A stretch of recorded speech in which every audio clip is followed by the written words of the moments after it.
Hello everybody, I yield. My name is Raffle and welcome to my channel. Today I have another Division 2 build video for you guys, and if you have been following my channel for a long time, you would know how much I absolutely love the Chameleon. A lot of people consider it to be one of the worst weapons. I actually consider it to be one of my favorites, and I would say a pretty decent one. I wouldn't say that it's as good as the Police 4 or the FAL or the Carbine 7, but because of its talent, it gives you more space to play with the rest of your attributes. You don't have to go, for 60% critical hit chance from your attributes because you get that from the talent. You don't have to go for max out critical hit damage because you get that from the talent. Weapon damage, you also get that from the talent. If you go here and see the talent, we get 20% critical hit chance, 50% critical hit damage, and 90% weapon damage. The weapon damage, of course, comes after we have hit 75 body shots and lasts for 45 seconds. And the critical hit chance with the critical hit damage lasts for 45 seconds as well, but comes after we have gotten 30 headshots. Both of those talents, it's one talent, but you know what I mean. Both of those bonuses, you can get them quite easily. So what I like to do is that since the Chameleon is going to give me so much extra damage, so to say, I like to use it in a more hybrid stylist build. This build is not exactly a hybrid, however, you will see that it's not exactly a full red neither. The biggest complaint, the biggest argument against the Chameleon is that even though it's supposed to be an assault rifle, it performs as an SMG, and that means that at medium ranges it will be decent and at long ranges it will be very bad. At medium and long ranges, any Police 4, any Carbine 7, any FAL will be more accurate than the Chameleon. So what I did with this build, as you will see here, we have 40% critical hit chance because we will get the extra 20% from over here. So that left me a lot of room to play with for my attributes. So what I've done is I invested in weapon handling. As you will see here, we have 8% weapon handling, and then we have contractors and Fenris that we're gonna talk about later, Fox Bears, excuse me. If somebody wants to go, all the way weapon handling, you can get yourself the brace talent on your chest piece. There it is.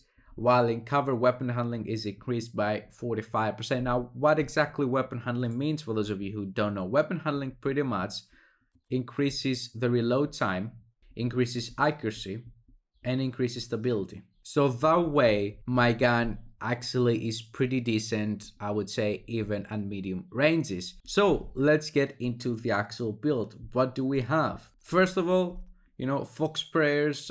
In every of my builds, in every DPS build that you'll see me cover, I will have the Fox prayers because the 8% damage targets out of cover is very, very OP.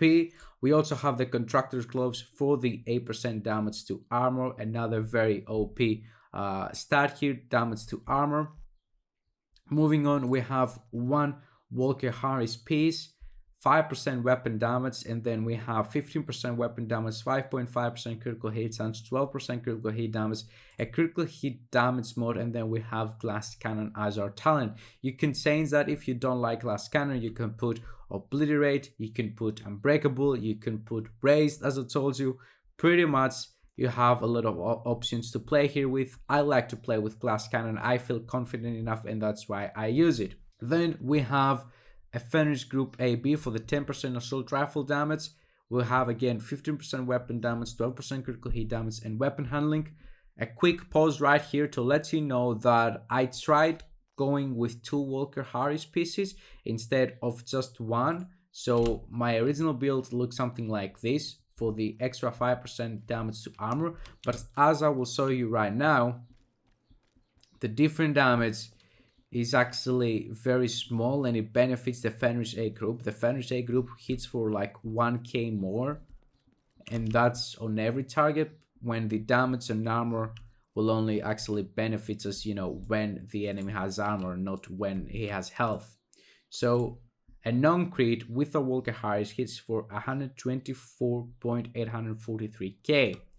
Now, if we change the Walker Harris piece to the Fenris A group that we had, 125. So we see we have 400, less than 400 extra. So it doesn't really matter if you go with Fenris or with 2 Walker Harris pieces instead. Both of them work just do what you like. And then we have 2 Bellstone Armory pieces. Why is that? Because we want the 10% armor on kill. We already have 10% armor on kill from our specialization, which is the Gunner. So if we go over here, you will see that the Gunner gives us 10% armor on kill, and another 10% from over here, that's 20% armor on kill. I like that because obviously we play with a glass cannon, and because in order to build up the Chameleon stacks, we will need to be out of cover a lot. And when we actually proc them, we want to be shooting all the 45 seconds that we get. We don't want to have any wasted time, so to say, when this buff is active, because that's when we're gonna be the strongest. In order to help even more my survivability, since we are already going with 2 Bellstone Armory pieces, I said let's get the perfect Bloodsucker in there. It's the named Backpack Liquid Engineer, and it has armor, weapon handling, critical hit damage mode, and then the perfect Bloodsucker. Killing an enemy adds and refreshes a stack of 12% bonus armor for 10 seconds. Max stack is 10. As you will see right now on your screens in the gameplay, over the time of me trying to capture the control point, I'm actually maxing out that stack. I'm having all 10 stacks of the perfect Bloodsucker, and I have a bunch of armor. So overall, this is a pretty nice and I would say trustworthy both DPS build, but also a little bit of survivability build. You can use it in solo heroic content, you can use it in group heroic content. However, I've played and tested this build only on solo because I like to play solo. It's very good for solo players. You have a little bit of survivability, you have max out critical hit chance, you have 200 critical hit damage, you have a bunch of weapon damage. If you want to see what a more aggressive Chameleon build would look like, I will have a video down below in the description with the Striker Chameleon build that I posted a couple of months ago. It's very OP. It has a lot more damage than this build, but it has much less survivability. So that's it pretty much. Make sure you leave a comment down below letting me know what you thought of this video, what you thought of this build, any suggestions, any ideas for future builds. They're all welcome. If you enjoy the content and you want to support me, make sure to drop a like and subscribe for more content. I really appreciate your support, guys. Have a wonderful day, everybody. Bye bye.